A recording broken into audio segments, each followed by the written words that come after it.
39 ദിവസത്തെ കാത്തിരിപ്പിന് ശേഷം കേരള ബ്ലാസ്റ്റേഴ്സ് അങ്ങനെ വീണ്ടും കളിക്കളത്തിൽ ഇറങ്ങാൻ പോവുകയാണ്. അതിനിപ്പോൾ ഞാൻ സന്തോഷിക്കണോ അതോ സങ്കടപ്പെടണോ? എന്തായാലും ഇതൊരു പുതിയ തുടക്കമാണ്. അതുകൊണ്ട് തന്നെ ഈ കഴിഞ്ഞ സീസണിലെ ദുരന്തമെല്ലാം ദുഃഖ വെള്ളിയാഴ്ചയോടുകൂടി അവസാനിച്ച് ഏപ്രിൽ 20 ഈസ്റ്റർ ദിനത്തിൽ കേരള ബ്ലാസ്റ്റേഴ്സ് വീണ്ടും ഉയർത്തെഴുന്നേക്കും എന്ന് തന്നെ നമുക്ക് പ്രതീക്ഷിക്കാം. കർത്താവേ കാത്തോളണേ.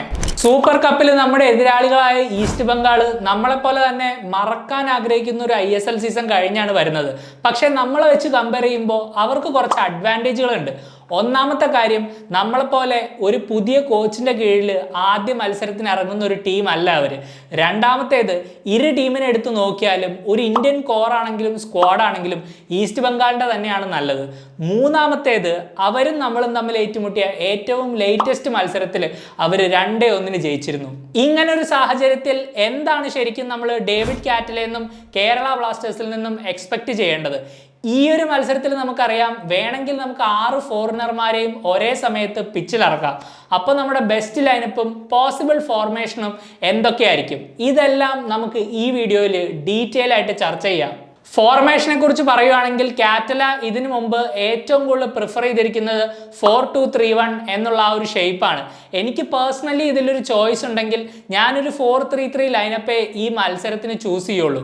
പക്ഷേ കാറ്റലയുടെ പ്രസ് കോൺഫറൻസിൽ നിന്നും എനിക്ക് മനസ്സിലായ ഒരു കാര്യം, പുള്ളി വളരെ പ്രാക്ടിക്കലായ ഒരു കോച്ചാണ്. പുള്ളിയുടെ മനസ്സിൽ ഈ മത്സരം എങ്ങനെയെങ്കിലും ഒന്ന് ജയിച്ചാൽ മതി എന്ന് മാത്രമേ ഉണ്ടാവുള്ളൂ.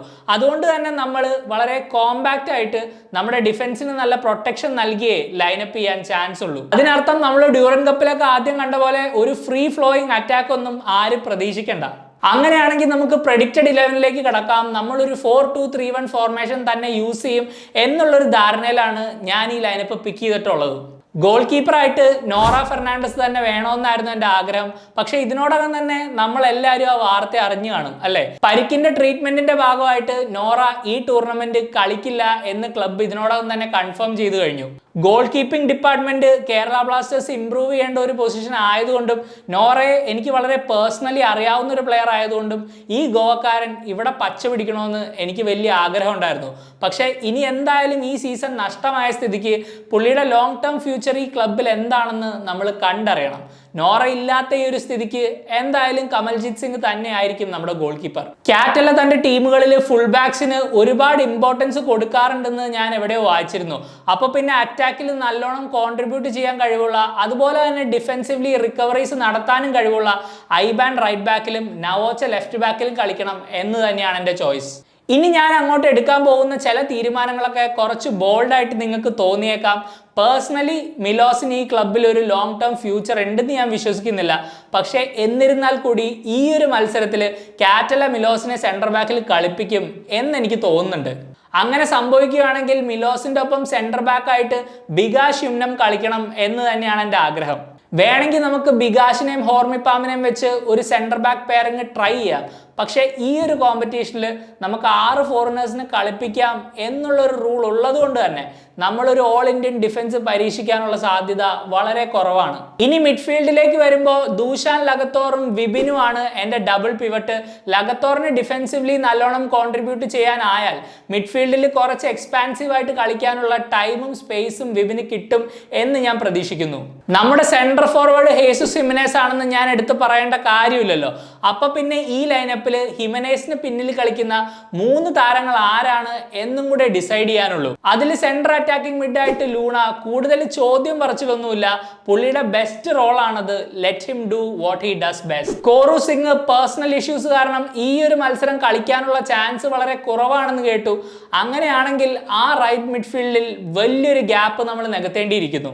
അതിലേക്ക് ഞാൻ വരാം. പക്ഷേ അതിനു മുമ്പ് ലെഫ്റ്റ് മിഡിലേക്ക് നമുക്കൊന്ന് നോക്കാം. നോവ സദോയി ഈ സീസണിൽ ഒരു മിന്നുന്ന തുടക്കത്തിന് ശേഷം നമ്മളെ ഒരുപാട് ഫ്രസ്ട്രേറ്റ് ചെയ്തൊരു പ്ലെയറാണ്. പക്ഷേ എന്നിരുന്നാൽ കൂടി ഈ ഒരു മത്സരത്തിൽ നോവ സ്റ്റാർട്ട് ചെയ്യണമെന്നാണ് എൻ്റെ അഭിപ്രായം. ഈസ്റ്റ് ബംഗാളിനെതിരെ ഈ ISL സീസണിലെ നമ്മുടെ ആദ്യത്തെ വിജയം ഓർമ്മയില്ലേ?